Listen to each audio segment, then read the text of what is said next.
Last night we watched the movie The Water is Wide, based on the book by Pat Conroy. It's a true story. It tells the story of a young teacher. The young teacher first went to this little island to teach in 1969. In the movie, he went to Beaumont County, South Carolina to teach on Yamacraw Island. In real life, it's Beaufort County, South Carolina, and he taught on Daufuskie Island. The Gullah culture was alive and well on Daufuskie Island at the time. Some of that is still represented when you visit downtown Charleston, South Carolina, and you see ladies sitting in the market making baskets and other items out of sweetgrass. You can't get there by car. We're going to drive to a ferry.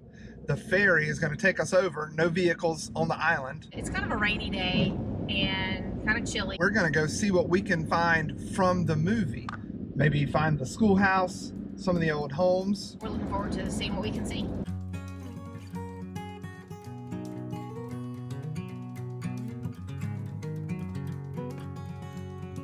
The only way to get to Daufuskie is by ferry. So we've dropped off our car, we're going to catch the ferry over and go check out some of the fun things there on the island.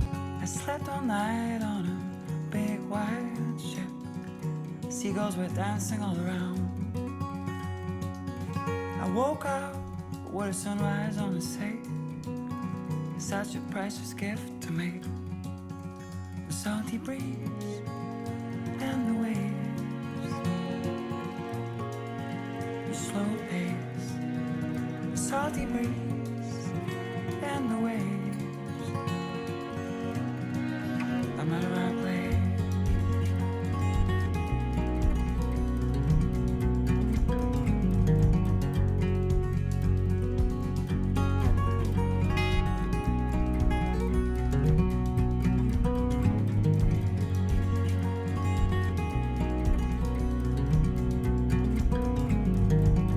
So since we rode a ferry over here, let me try again without the bug in my face. Since we rode a ferry over here and we couldn't bring our car with us, the options once you get here to get around the island are to either walk, bicycle, or a golf cart. And so we've rented a golf cart and it's getting us all over the place that we need to go. They provided us with a map.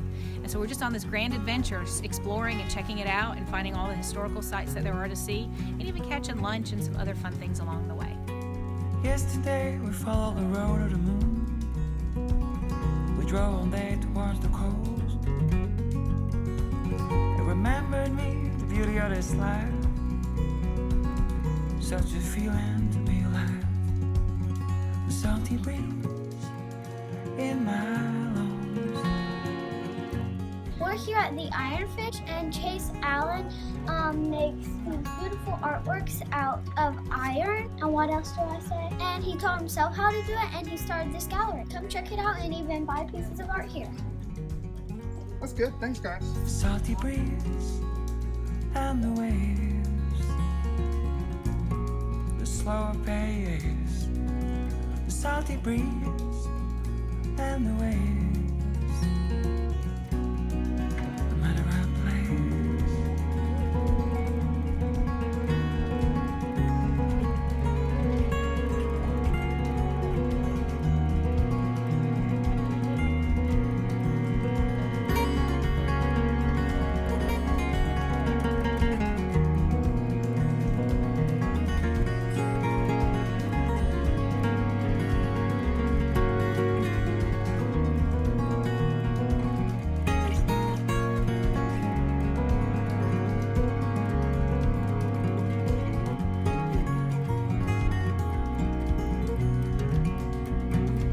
It's time for lunch, and several folks have told us that when you're on Daufuskie Island, you have to check out Lucibel's Cafe.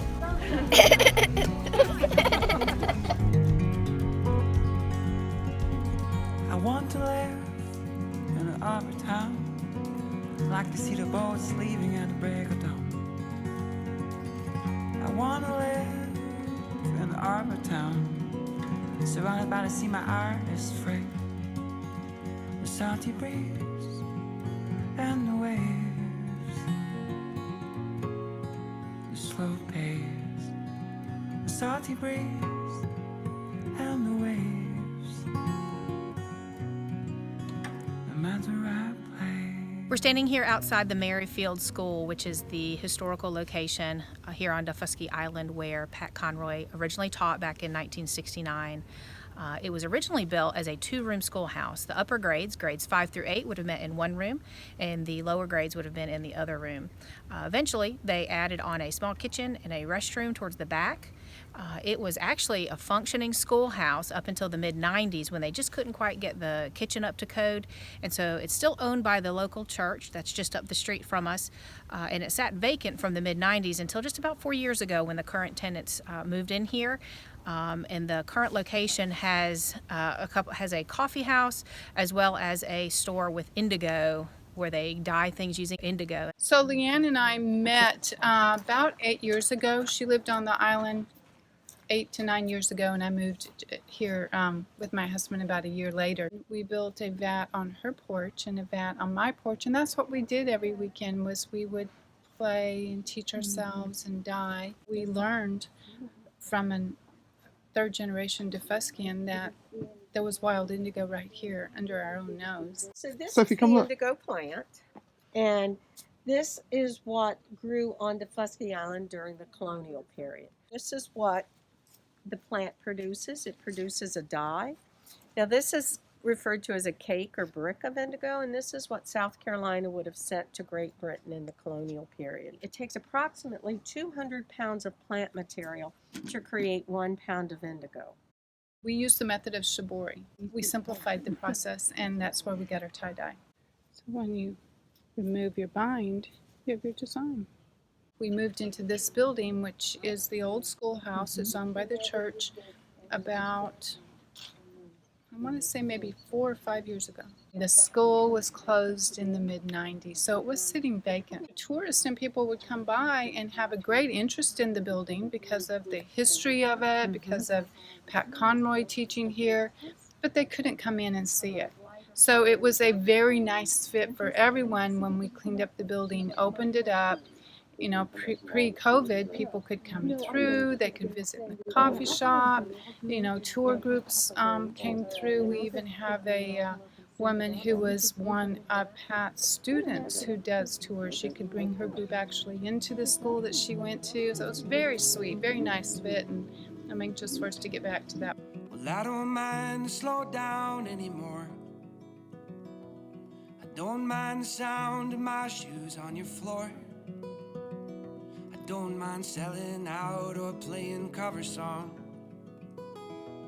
just as long as friends and family sing along. We've made our way to Bloody Point, which we've learned is the southernmost inhabited point in South Carolina. So this is it, as far south as you can live in South Carolina. There's also a Gullah cemetery right here we're gonna go check out. And I don't need more money or a faster car now. Don't need a magazine to call me a superstar now. We're at Bloody Point Cemetery on Daufuskie Island. This is one of 6 Gullah cemeteries here on the island. And in the Gullah culture, it was important that bodies were buried in the marsh facing east, because in the very spiritual culture of West Africa, you would want your spirit to be able to get back east to Africa. And so that's what we find here in the cemetery. Gonna take this little house and make a home, and then I'll never have to face my nights alone. 'Cause in my heart I hate Spain. We've had a great time exploring Daufuskie Island in South Carolina. Lots of historical sites to see here, and the schoolhouse where Pat Conroy taught. We really had a great time. We appreciate you coming along with us for this adventure.